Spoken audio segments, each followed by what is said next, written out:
All right, I'm back. Didn't even have to do a costume change this time because why? Anyway, our second reading today will be from The Co-op, which is the sequel to The Last Stop, so I will reissue my spoiler warning. I should have done that when I read Mrs. Claus, A Wedding at the North Pole, but we're way too late for that. So, again, if you have not read The Last Stop and you want to, don't watch this reading until after you finish it, because the very beginning is the prologue, which is from the end of The Last Stop. So, with that noted, I'm going to get started with The Co-op.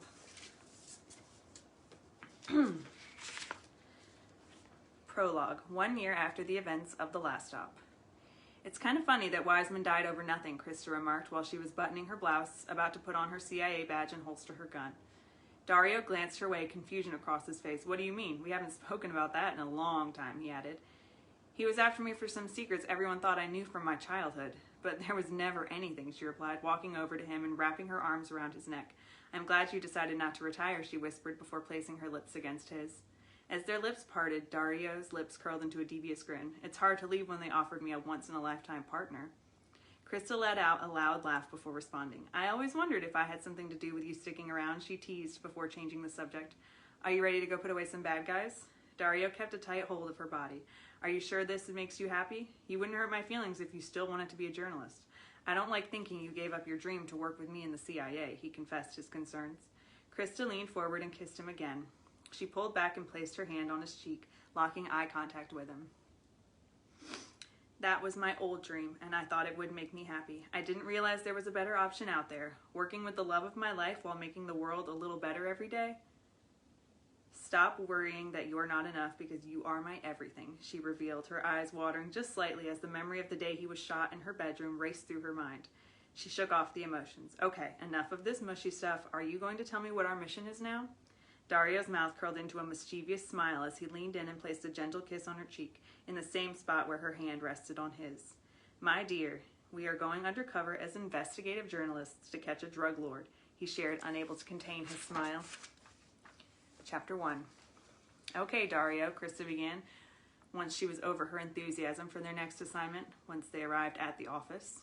Tell me about the Tell me about the op, like our aliases, you know, the important stuff, she added with a playful smile. Edward grinned as he pulled her into his grasp, wrapping his arms around her from behind. Goodwin will be here any minute and she will brief us. You know the routine, he pretended to chastise her, but he wasn't any good at it. She pulled out of his grip and turned to face him. I do know the protocol, but I have this feeling like you already know everything. Would I be wrong to think that? He shook his head, looking down just as Agent Goodwin appeared in the doorway to Dario's office. Am I interrupting anything, she asked.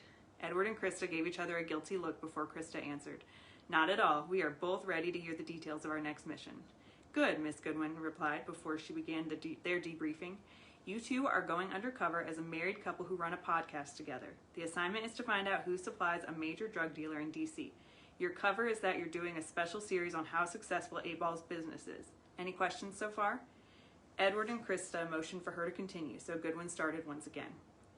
This mission can easily take a dangerous turn if you don't go about this with tact. With this kind of target, you need to use flattery and let the answers we need come out naturally. If either of you ask about suppliers directly, then you'll be killed. Your names for this op are Walter and Harper DeLuca. She finished and watched the couple take in their assignment. Dario was the first one with a question. Is there anybody else going on this mission with us? Goodwin nodded. Yes. Agent Christopher James is already there, acting as your agent to set things up. He is your advocate, the person you turn to if things take any kind of turn, she explained. She paused.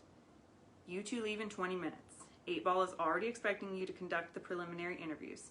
Here is his file and podcast equipment. Remember to stroke his ego. That's the best way to get this op over with.